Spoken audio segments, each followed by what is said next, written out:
McDonald's wasn't always the king of fast food. There was actually a restaurant chain that served over 400 million customers before mysteriously vanishing overnight. What happened to these dining empires that once ruled America? Remember when orange roofs meant something? Back in the day, spotting that bright orange peak meant you'd found civilization on America's highways. Howard Johnson's wasn't just a restaurant chain, it was practically a public service for road-weary families. The magic started with 28 flavors of ice cream. 28. While your local diner was still figuring out vanilla and chocolate, Hojo's had flavors that sounded like they came from another planet. Butterbrickle, anyone? Kids would press their faces against car windows, counting down the miles to that next orange roof like it was Christmas morning. But here's the kicker. Howard Johnson's became the largest restaurant chain in America. Over 1,000 locations at its peak. That's more widespread than your uncle's fishing stories. Every major highway had one, and frankly, they were more reliable than the family car that got you there. Then something funny happened. Well, not funny if you owned stock. The 1970s rolled around, and suddenly everyone wanted something different. McDonald's was getting faster, other chains were getting fancier, and Hojo's was still serving the same clam strips they'd been making since Eisenhower was president. The decline hit harder than a pothole on Route 66. Competition squeezed from every direction while their menu gathered dust like Grandpa's old road atlas. Today, you can count the remaining Howard Johnson's restaurants on one hand. Makes you wonder what other dining giants thought they were unsinkable. Sambo's wasn't your typical pancake house. Well, it started that way back in 1957 when Sam Battistone and Newell Bonnet opened their first location. The name? Just a mashup of their first names. Simple enough, right? But here's where things get sticky, and not just from maple syrup. The restaurant adopted a controversial theme based on the Little Black Sambo children's story, complete with tiger mascots and jungle decor.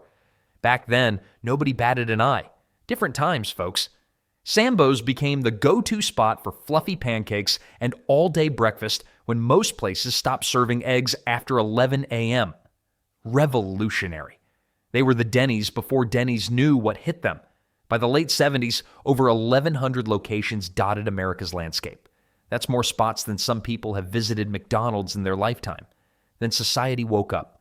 The name and theme that seemed harmless in the 50s suddenly felt about as welcome as a skunk at a garden party. Protests erupted. Boycotts followed. Sambo's tried rebranding some locations as Sam's or the Jolly Tiger, but damage control felt like trying to put toothpaste back in the tube. Legal battles drained their coffers faster than a short-order cook flips pancakes. By the mid-'80s, nearly every location had shuttered. The chain that once ruled breakfast became a cautionary tale about how quickly public opinion can flip. Speaking of flipping, another restaurant was about to discover that mixing football fame with fast food isn't always a winning game plan. Picture this, an NFL star hanging up his cleats to flip burgers. Sounds crazy? Well, that's exactly what Gino Marchetti did when he founded Gino's Hamburgers in 1959. Marchetti wasn't just any football player. This guy was a Baltimore Colts legend who helped win 2 NFL championships. But here's the kicker. He thought selling hamburgers could be more profitable than tackling quarterbacks. And for a while, he was absolutely right. Gino's became the neighborhood spot where families gathered for fresh hamburgers and thick milkshakes. The restaurants had that classic diner feel with red and white checkered floors and booths where you could actually hear your dinner conversation. Remember when restaurants weren't louder than a rock concert? What made Gino's special wasn't fancy marketing tricks. They just served good food fast. Their burgers were made fresh, not sitting under heat lamps like sad little hockey pucks. The fries were crispy. The service was quick. At its peak, Gino's had 359 locations across the East Coast. Not too shabby for a guy who used to tackle people for a living, right? But then, McDonald's happened. Their expansion was like watching a steamroller in action, unstoppable and crushing everything in its path. Gino's simply couldn't keep up with Ronald McDonald's marketing machine and rapid growth strategy. The final blow came in 1982 when Marriott bought the chain. Within years, most locations were converted or closed entirely. But speaking of chains that couldn't compete with the big boys, wait until you hear about Burger Chef's fascinating story. Burger Chef basically invented what every fast food joint does today. Self-service burger bars? Yeah, that was them first. While McDonald's was still figuring things out, Burger Chef had customers grabbing their own orders like it was nothing special. But here's the kicker. They created something called the Fun Meal. Sound familiar? Well, it should. McDonald's took that concept, slapped a new name on it, and called it the Happy Meal. Talk about highway robbery with a smile. These guys were innovators, not imitators. They understood kids wanted more than just food. They wanted an experience. The Fun Meal came with toys, games, and enough sugar to power a small airplane. Parents loved it because their kids stayed quiet. Kids loved it because, well, free stuff. At their peak, Burger Chef had over 1,200 locations. That's serious business. They were neck and neck with the big players, throwing punches like a heavyweight boxer. Makes sense, right? Then everything went sideways faster than a shopping cart with a wonky wheel. Management turnover hit them like a revolving door in a windstorm. New bosses came in, old strategies went out. The competition wasn't napping either. They were busy copying Burger Chef's innovations while somehow doing it better. By the early 1980s, Hardee's swooped in and bought them out. Most locations got rebranded quicker than you could say special sauce. The rest? Well, they just disappeared. But wait until you hear about Chi-Chi's, because their downfall involved something nobody saw coming. Chi-Chi's had something special going on in the 80s and 90s. Walk into any location and you'd be hit with festive music, colorful sombreros hanging from the ceiling, and the smell of sizzling fajitas. For many Americans, this was their first real taste of Mexican food beyond the basic taco. The secret weapon? Those bottomless chips and salsa that kept coming before you even ordered. Smart move, right? People felt like they were getting a deal before spending a dime. And those chimichangas, deep-fried burritos that were basically Mexican comfort food wrapped in crispy perfection. But here's where things get interesting. Chi-Chi's wasn't just competing with other Mexican restaurants. They were up against the entire casual dining scene that was exploding everywhere. Applebee's, Chili's, TGI Fridays, everyone wanted a piece of the family dining pie.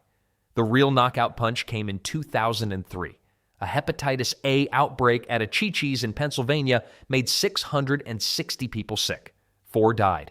That's the kind of news that kills restaurant chains faster than you can say health inspector.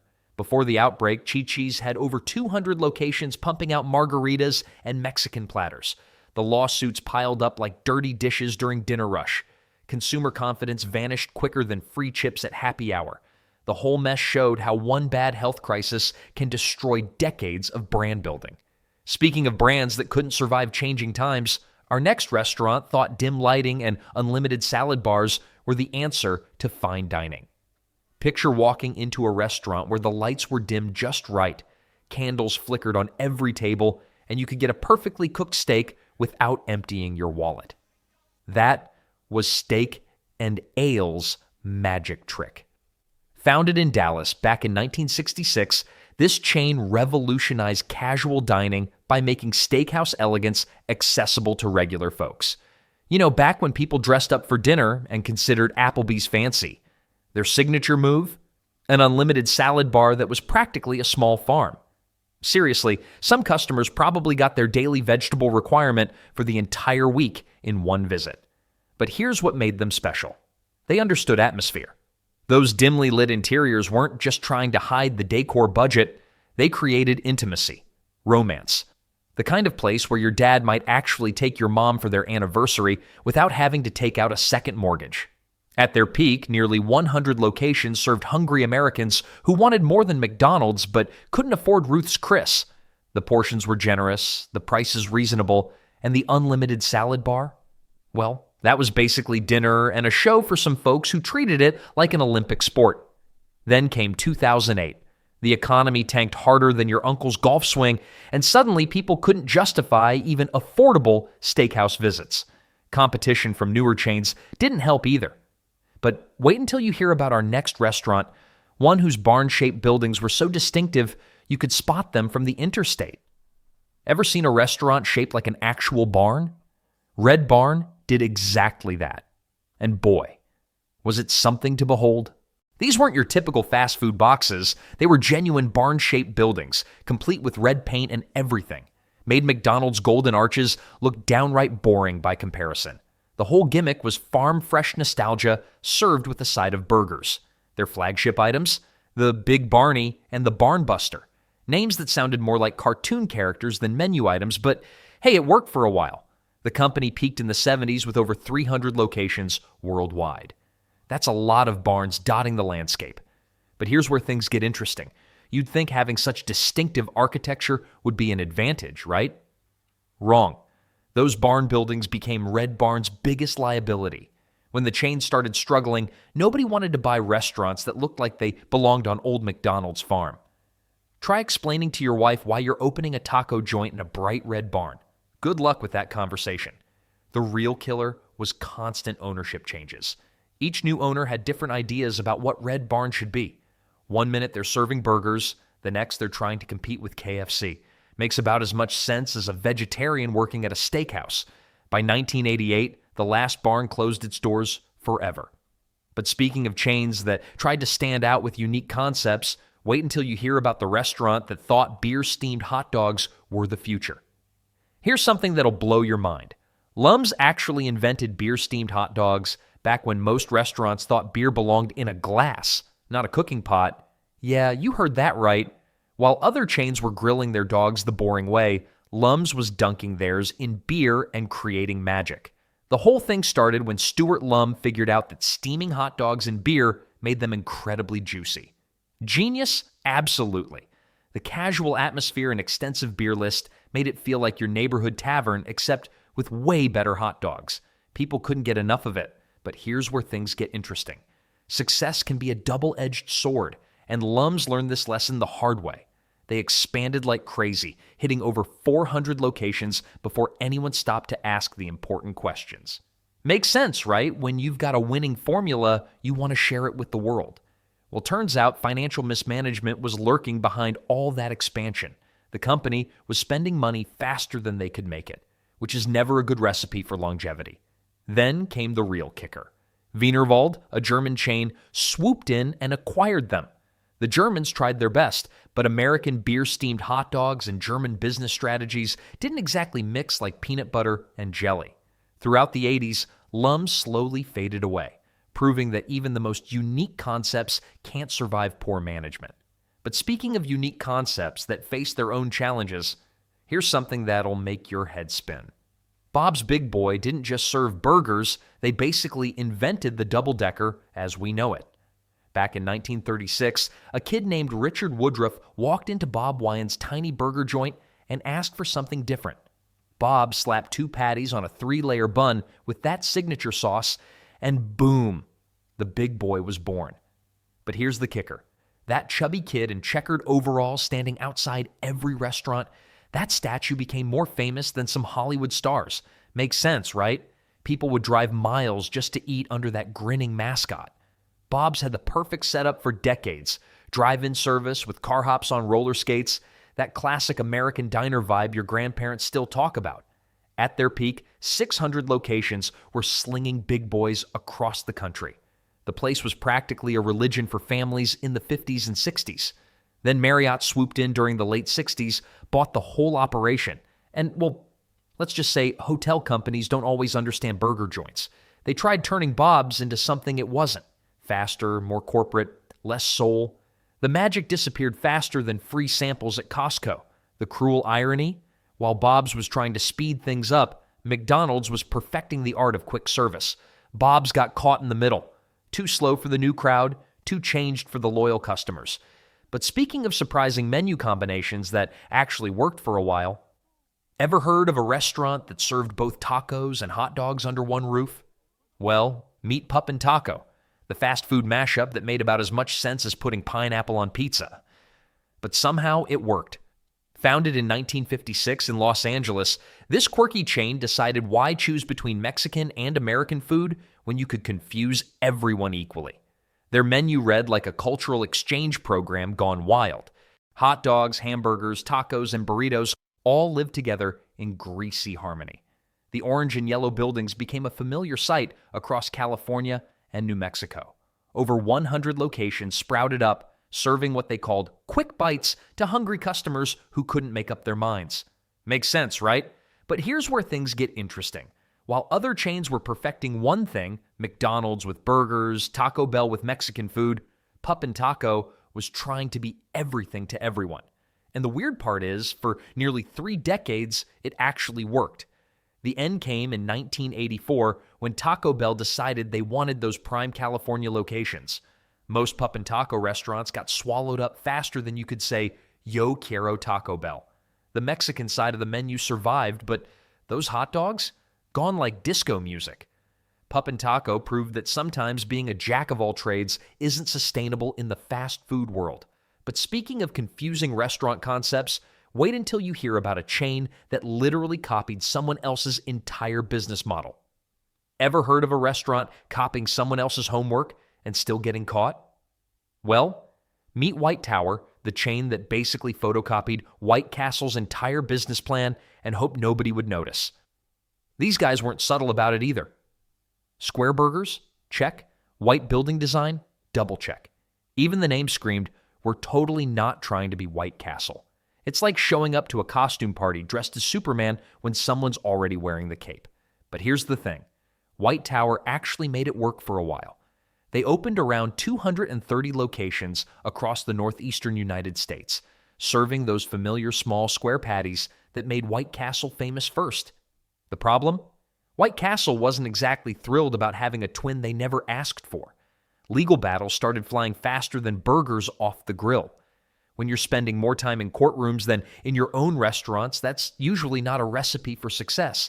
Then the 1970s hit like a wrecking ball.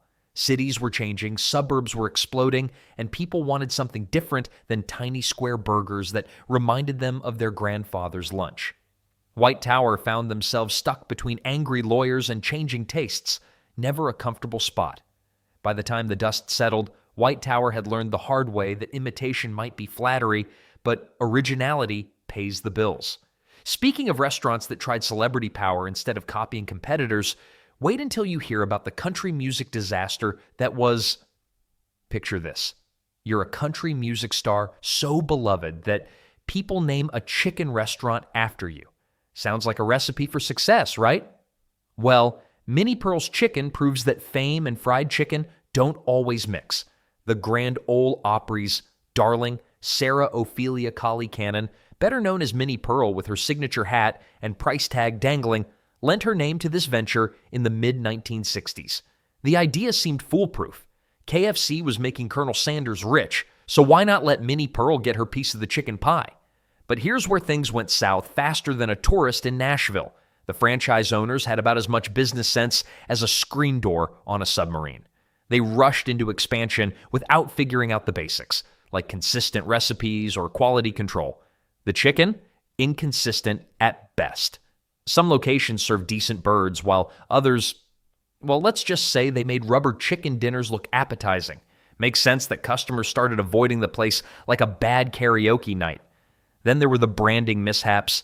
Minnie Pearl's stage persona was all about country charm and down-home cooking, but translating that into actual restaurant operations proved trickier than teaching a rooster to lay eggs. By the late 1960s, most locations had closed faster than you could say, howdy. The whole venture lasted about as long as a country song, short and sometimes painful. But speaking of restaurants that struggled with image problems, our next story involves a place that faced an entirely different kind of reputation crisis. Let me tell you about a restaurant that was basically the country club of dining, except you didn't need a membership fee or those ridiculous golf pants. Schrafft's was where proper ladies went to nibble cucumber sandwiches and sip tea like they were auditioning for Downton Abbey. These weren't your typical greasy spoons. Nope. Schrafft's was all white tablecloths, delicate pastries, and servers who probably knew which fork to use for dessert better than most people knew their own phone numbers. The place screamed elegance from every doily-covered corner. But here's the thing about being too refined. Sometimes the world moves on without you. The 1960s and 70s brought women's liberation, and suddenly, ladies didn't want to be confined to dainty tea rooms. They wanted real food, casual atmospheres, and the freedom to eat a burger without judgment. Schrafft's tried to adapt, but it was like watching your grandmother attempt to use TikTok, awkward and slightly painful. Their genteel atmosphere became old-fashioned instead of charming. The light lunches that once attracted shoppers seemed boring compared to the exciting new restaurant concepts popping up everywhere. Well, the writing was on the wall, probably written in fancy cursive, knowing Schrafft's. By the late 70s, their 50-plus East Coast locations started closing faster than umbrellas in a windstorm. And there you have it, 13 restaurant chains that went from serving millions to serving memories. Sometimes the biggest names fade the fastest, leaving behind nothing but nostalgic stories.